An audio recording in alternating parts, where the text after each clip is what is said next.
Bueno, pues ha pasado ya casi 3 años de que escuchamos los primeros casos de la enfermedad conocida como COVID-19 y producida por el SARS-CoV-2, y cuando parecía que ya científicamente habíamos avanzado un buen trecho en cuanto a su conocimiento, pues desafortunadamente, como una mala secuela de una película de terror, ahora viene otra nueva enfermedad, un síndrome diferente llamado síndrome de post-COVID.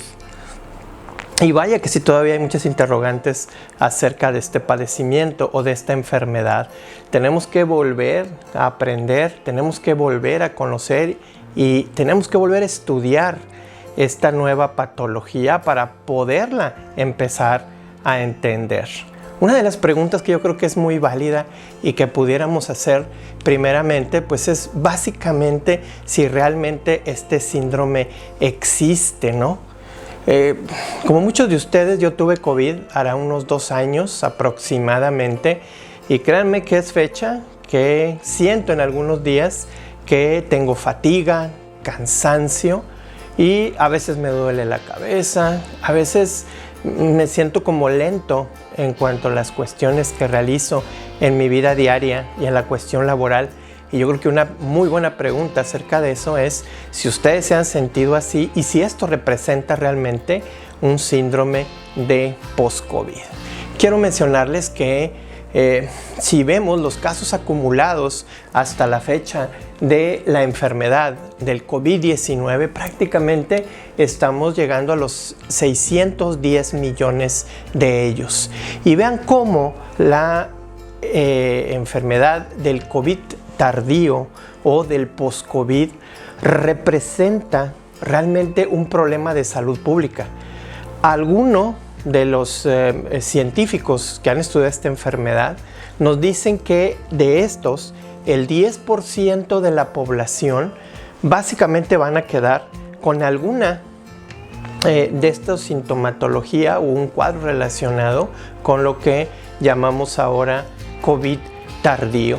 Y esto, si solamente reflejamos el 10% de personas con esta enfermedad, vemos que a nivel mundial el post-COVID tendría 61 millones de casos que han pasado por ahí o que tienen todavía este padecimiento. Y si nos vamos a México, vemos que el 10% representaría 700,000 personas. Es decir, no es una enfermedad que sea realmente menor en cuanto a la población que esta pueda representar. Realmente es una patología con un impacto de salud pública que es bastante importante. Pero bueno, realmente, ¿qué tanto hemos aprendido ahora de este nuevo padecimiento? En Estados Unidos nos dicen que por una estadística que se acumula, los casos estimados, vean cómo hay regiones que en color azul pudiéramos representar como la mayor cantidad de incidencia de casos de post-COVID. Quiero llamar su atención que en Estados Unidos la estimación está alrededor del 5% de los casos, mientras que a nivel mundial se piensa que esto está por arriba de del 10% de la gente que padeció COVID. Solamente para situarnos un poco en la historia natural de la enfermedad del COVID como tal y empezar a entender un poco este post-COVID, es que pongo esta diapositiva. Si ustedes recuerdan bien, a partir de que inicia la sintomatología, es decir, del día 0 de la enfermedad, va a tardar en 14 días en incubarse el virus. De ahí empezamos con la sintomatología que va a durar prácticamente 14 días. Pero aquí viene lo interesante. Esos 14 días son los que mayormente representan todos los efectos que el COVID hace a nivel inflamatorio. Recordemos que el punto importante del COVID es esta tormenta inflamatoria que deriva en mucha complicación, sobre todo a nivel pulmonar, y lo que conlleva a que el paciente se nos pueda complicar. Pues bien, esta tormenta inflamatoria en esos 14 días en el que participan, por ejemplo, la interleucina 6, citocinas, leucotrienos, hace que el 80% de los pacientes no sea tan grave y vayan a sanar, pero un 5 a un 10% son los pacientes que llevan a un síndrome respiratorio agudo o de distrés respiratorio agudo, a una sepsis severa, a un shock y finalmente a la muerte del paciente. Si superamos esos 14 días, pues entonces podemos decir que el paciente se va recuperando. Y en ese momento creíamos entender que después de esos 14 días, básicamente, la enfermedad se compondría, es decir, el paciente recuperaría su salud y poco a poco pudiera irse recuperando. Empezábamos a ver que esto podría tardar de 2 hasta 3 semanas posterior a que pasaba esta tormenta inflamatoria, pero después fuimos viendo que algunos pacientes podrían permanecer con algo de síntomas hasta después de las 12 semanas. Y fue ahí cuando empezamos a reconocer entonces que había algo que no acababa de sanar completamente en el paciente y que hacía que permanecía con cierta sintomatología a partir de las 12 semanas.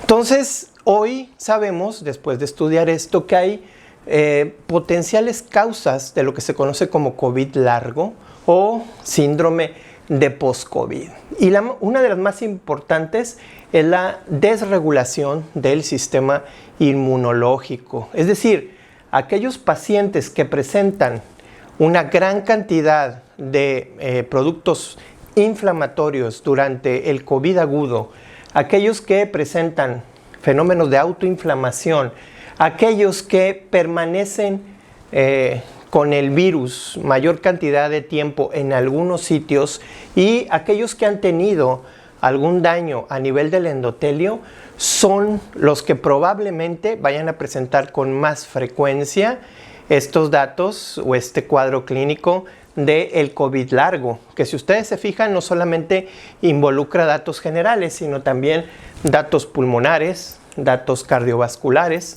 datos neurológicos, pueden ser inmunológicos, endocrinológicos, renales e incluso hematológicos. Y todavía estamos entendiendo realmente qué es lo que pudiera estar causando toda esta enfermedad. Se han manejado diferentes términos para este nuevo síndrome que van desde condición post-COVID, síndrome post-COVID-19, secuelas de post-COVID y COVID largo. Creo que la mayoría lo conocemos en la literatura como COVID largo o como una condición de post-COVID-19. Y bueno, pues hemos estado tratando de encontrar la definición a esta enfermedad. Primero hay que dejar en claro que no existen criterios objetivos diagnósticos para estructurar tal definición. Todavía no hemos alcanzado un consenso actualmente sobre qué significa realmente la enfermedad. En este punto podemos decir que sí tenemos ya alguna evidencia científica que nos hace sospechar que la enfermedad prácticamente sí existe y que mucho de nosotros lo podemos padecer después de haber tenido el COVID largo. Lo que no hay mucho consenso es del resto, de la caracterización completa de la enfermedad, como vamos a ver a continuación. Para empezar, en la definición nos hemos tratado de poner de acuerdo y los científicos junto con la Organización Mundial de la Salud y los CDC, que son los centros de Estados Unidos, definen al COVID largo o al post-COVID como un síndrome que persiste más allá de las 12 semanas. Es decir que por lo menos estamos de acuerdo que si la sintomatología del paciente va más allá de las 12 semanas, podemos decir que está entrando en la fase de post-COVID o COVID largo. Una cosa bien importante es que la definición por sí misma nos dice que tenemos que excluir otras patologías para poder diagnosticar o encajonar a nuestro paciente en este síndrome. Es decir, que tenemos que definitivamente hacer un análisis exhaustivo. Creo que una de las cosas en las cuales también se puede contribuir en este momento es ampliar un poco más la definición, y creo que el debate puede continuar sobre ese tiempo, ya que podemos también decir que la definición pudiera abarcar aquellos síntomas y signos persistentes o que los signos remitan en algún momento y que vuelvan a aparecer. Entonces eso lo hace todavía más complejo, porque el paciente pudiera tener episodios en los cuales se sienta asintomático, es decir, sin ninguna de la sintomatología del post-COVID, pero que finalmente pudiera haber un relapso de estos síntomas y aún así volvería a caer en dicha definición. Por lo tanto, lo que es consistente en estas definiciones es que duran por lo menos 12 semanas, más allá de 12 semanas, en cuanto a la sintomatología del paciente. ¿Cuáles son los factores de riesgo para que alguna persona entre en este cuadro clínico? Bueno, básicamente son 3.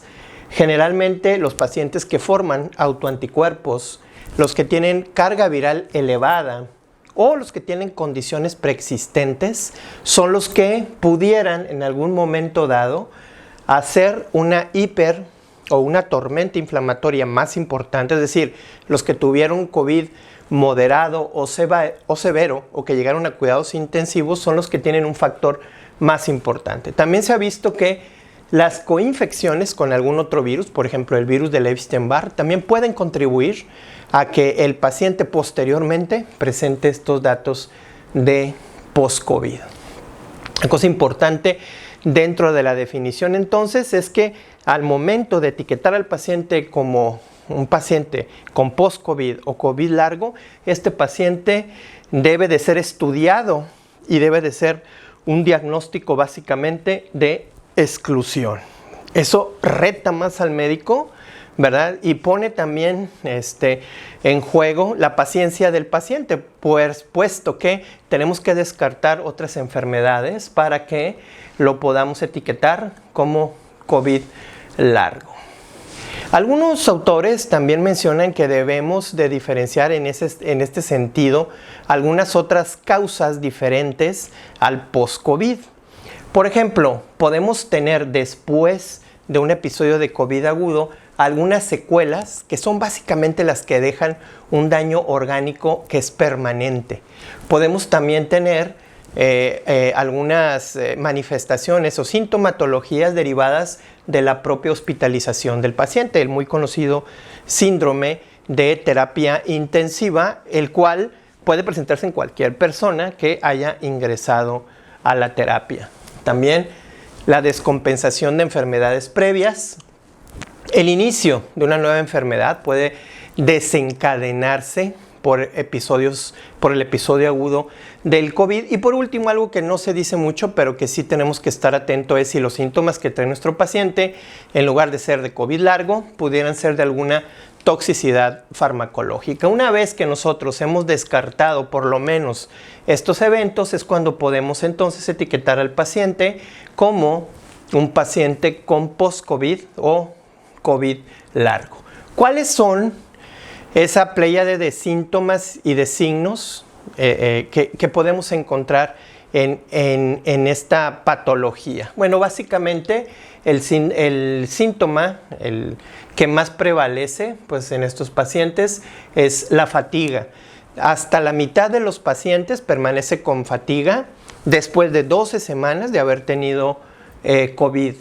Disnea hasta un 40% y dolor muscular hasta un 19 o 20%. Otros signos importantes a considerar son anosmia, un deterioro cognitivo, los trastornos del sueño, tos crónica o dolor torácico. Como ustedes verán, pues prácticamente son datos realmente, o son signos y síntomas que pueden ser confusos en el diagnóstico. Por eso decimos que es de exclusión para poder etiquetar a nuestro paciente. Vean que el 57%, más de la mitad de los pacientes con post-COVID van a presentar síntomas más allá de las 12 semanas. Pero algo que hay que enfatizar es que hay casos en los cuales esta sintomatología puede durar hasta 12 meses después del COVID. Y algunas series han demostrado que esto puede presentarse entre un 2 a un 3% de la población que ha tenido COVID. Entonces hay que estar atentos y seguir atentos a los pacientes que ya presentaron la enfermedad.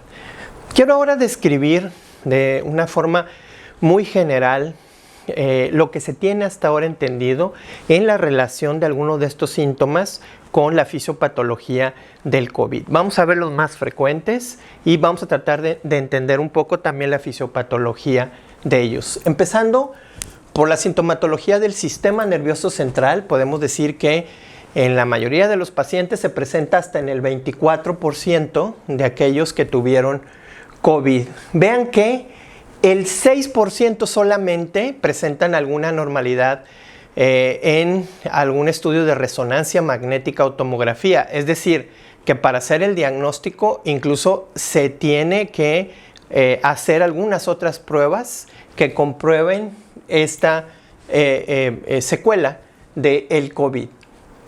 Los síntomas más importantes que se han presentado en el sistema nervioso central es sobre todo la omnibulación, o lo que se conoce como la niebla. Es ese dato en el cual el paciente dice sentir un pensamiento lento, arrastrado, como que no se concentra durante sus labores diarias, no se concentra durante el término del trabajo, y a eso lo llama, le llama la atención porque no lo presentaba antes del COVID. Cefalea como alguna otra característica importante en cuanto a síntomas.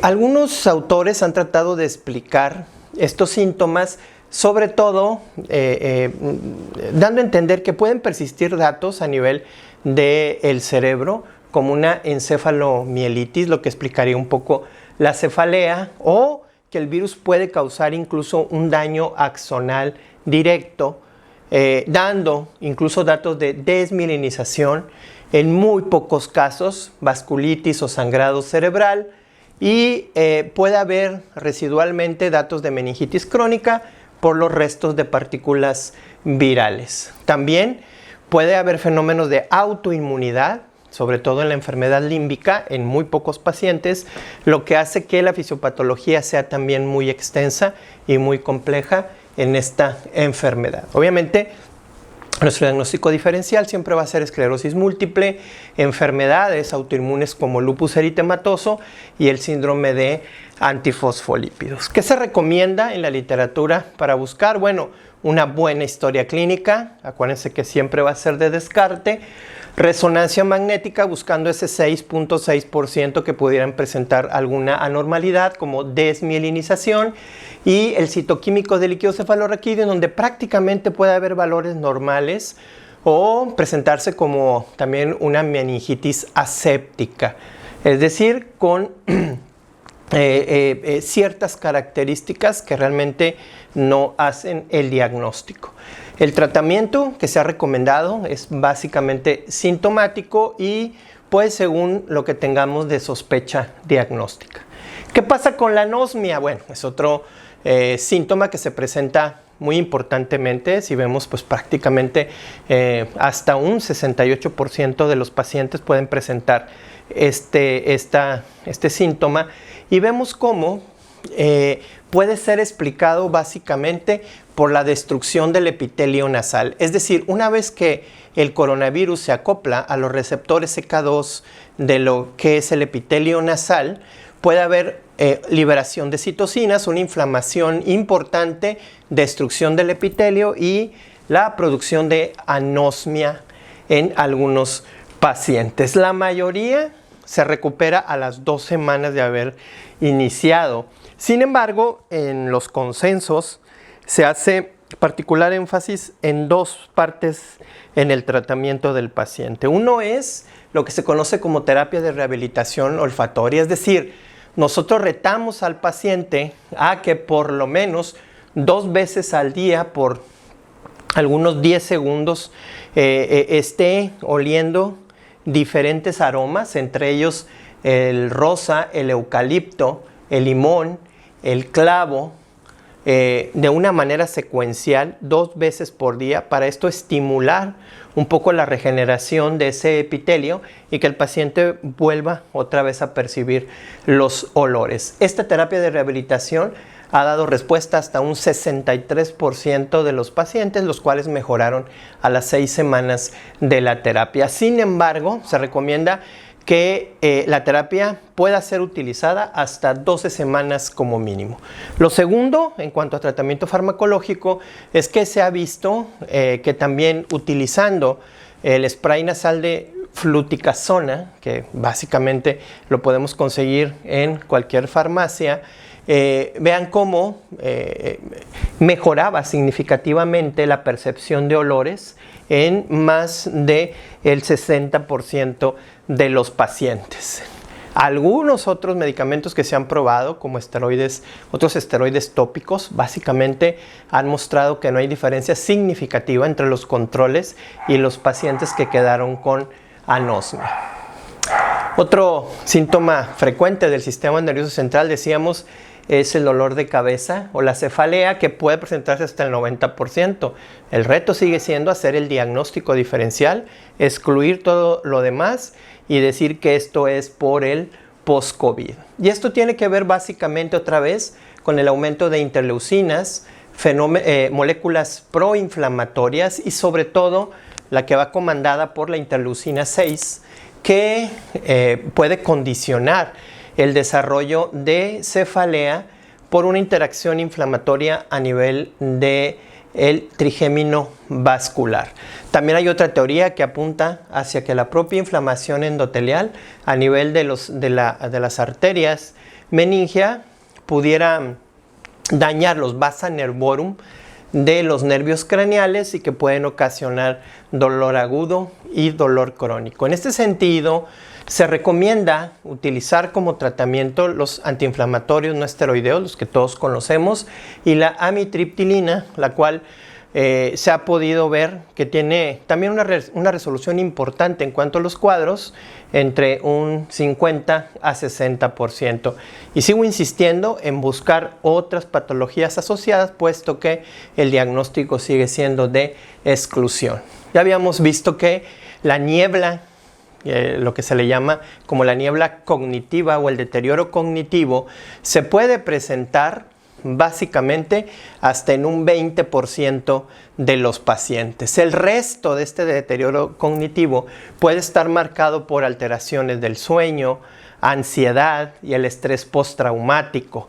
Pero en lo que respecta al deterioro cognitivo objetivo, que es lo que habíamos mencionado como niebla mental, hay algunos estudios que apuntan a ciertos factores de riesgo, sobre todo el sexo femenino, dificultades respiratorias al inicio del COVID y sobre todo ingreso a terapia intensiva. Hay una prevalencia importante de este síndrome, desde un 50 hasta un 80%, es decir, hasta el 80% de los pacientes van a presentar esa omnibulación, ese pensamiento lento después de haber padecido de COVID.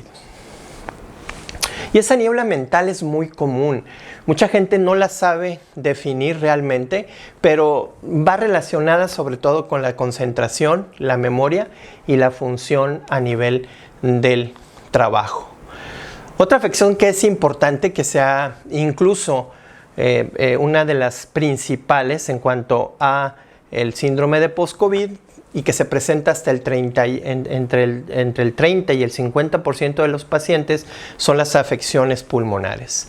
Hasta un 38% podemos encontrar todavía tele de tórax con una imagen de vidrio despulido más allá de las 12 semanas. Esto depende sobre todo de la gravedad del proceso inflamatorio. Lo que se recomienda a nivel mundial, pues es que estas afecciones pulmonares se traten de forma integral, sobre todo con un ejercicio físico y con una rehabilitación pulmonar, atendiendo también a algunas cuestiones de nutrición que son importantes. Y vean cómo la rehabilitación pulmonar sigue siendo el eje central para tratar esta sintomatología tanto de disnea como de tos, como los infiltrados residuales que puedan quedar. Y bueno, puede ir desde algo muy sencillo como la caminata, la banda sin fin, la cual se puede realizar entre 3 a 5 sesiones a la semana, y obviamente estar midiendo esto por exámenes de flujometría pulmonar y ver qué tanto se va a poder recuperar ese pulmón. Recuerden que también dentro de toda esta caracterización del COVID puede haber algunas secuelas tales como fibrosis pulmonar. Esto depende también de la severidad de la inflamación que se presentó en el cuadro agudo. Aquí estamos hablando de pacientes que no tienen fibrosis. Estamos hablando de pacientes que prácticamente han ido mejorando, pero que todavía quedan con algo de esta sintomatología. Es donde también la rehabilitación juega un papel de forma importante. En general, no tenemos laboratorios específicos para caracterizar el síndrome de post-COVID o COVID largo. En algunos estudios se han visto que realmente hay bajas tasas de anomalías en los laboratorios. Las más frecuentes que podemos encontrar es un aumento en la glicemia con algunos resultados de cohortes donde se ha visto que 1.4% de los pacientes han quedado con secuelas de diabetes mellitus, un aumento del dímero D persistente arriba de 2 meses y la troponina T con una media más o menos de 71 días en el 71% de los casos. Estos hallazgos orientan también a que el paciente pudiera tener un síndrome de post-COVID. ¿Qué solicitamos entonces en el seguimiento del laboratorio para tratar de orientarnos, aparte del cuadro clínico y de hacer un estudio amplio del paciente? Pues lo que se recomienda es básicamente ver los valores de proteína C reactiva, del dímero D, de la troponina T, la función renal y la función hepática. Si el paciente tuvo enfermedad previa moderada y grave, bueno, podemos también solicitar una tele de tórax, las pruebas de función pulmonar que son importantes y un ecocardiograma, aunque la presentación de miositis es muy baja en estos pacientes, también se puede solicitar con un electrocardiograma para vigilar la función cardíaca. El seguimiento recomendado de estos exámenes es de 3 a 6 meses según el episodio agudo del COVID. Hay algunos tratamientos que están bajo investigación para COVID largo. Generalmente son moléculas que son péptidos antiinflamatorios, antagonistas de los CCR5, es decir, interferón, es decir, todo lo que va relacionado con una respuesta inflamatoria para contrarrestar, una respuesta inflamatoria importante durante este síndrome. Y vean que lo que utilizamos actualmente como colchicina, los antiinflamatorios no esteroideos, vitamina D, budesonida, que puede ser también inhalada, pues es lo que estamos utilizando actualmente, aunque obviamente nos hace falta más estudios para comprobar su efectividad. Y bueno, pues para hacer todavía más difícil esta situación, ahora sabemos que las pacientes que se vacunan pueden también tener síntomas parecidos al post-COVID, muchos de ellos. Y vean que esta sintomatología puede ser igual como fatiga, dolor de cabeza, debilidad, dolor muscular, pérdida de concentración, pérdida del cabello, insomnio. Y vean que esto puede presentarse tanto en personas que han recibido 2 vacunas, una vacuna, y en algunos de los casos, en algunos de estos síntomas, comparados con aquellos, que es el color morado, que no han sido vacunados, vemos que sí hay una diferencia estadística. Esto pudiera hablar también de que el síndrome de post-COVID se relaciona con la vacunación. Todavía faltan más estudios para poder afirmar esto de forma categórica. Por último, podemos decir entonces que si tenemos un paciente el cual pensamos o sospechamos de síndrome post-COVID o ya hicimos el diagnóstico, pues podemos hacer lo que hace el INER. Básicamente es un programa de seguimiento post-COVID. Y vean cómo desde la primera cita, desde el seguimiento que se hace, desde la primera cita hay un estudio institucional, de múltiples especialidades que están con el paciente, que va desde psicología, cardiología, neumología, otorrinolaringología y geriatría para pacientes de más de 65 años. Y vean cómo en una tercera cita continúan igual, en la cuarta cita, si es necesario, se refiere a los especialistas para interconsulta y aún que pasen más allá de las 12 semanas, el paciente continúa en las mismas citas, sobre todo si es que presenta sintomatología, dando especial énfasis en psiquiatría, neurología, nefrología y trastornos del sueño. Entonces es multidisciplinario como debemos de tratar a nuestro paciente con post-COVID-19. Y bueno, pues contestando la primera pregunta que nos hicimos, sí, es un síndrome que sí existe en la actualidad, que nuevamente lo estamos conociendo, que estamos entendiendo su fisiopatología, que puede ir relacionada con esta tormenta de citocinas inicial en el periodo agudo de la enfermedad, que no tenemos un tratamiento específico, sino que tratamos la sintomatología y que no hay un medicamento en sí que haya demostrado todavía ser de gran utilidad para el beneficio de nuestros pacientes. Como una recomendación, entonces, tenemos que excluir otros padecimientos para diagnosticar el síndrome post-COVID. Muchas gracias por su atención.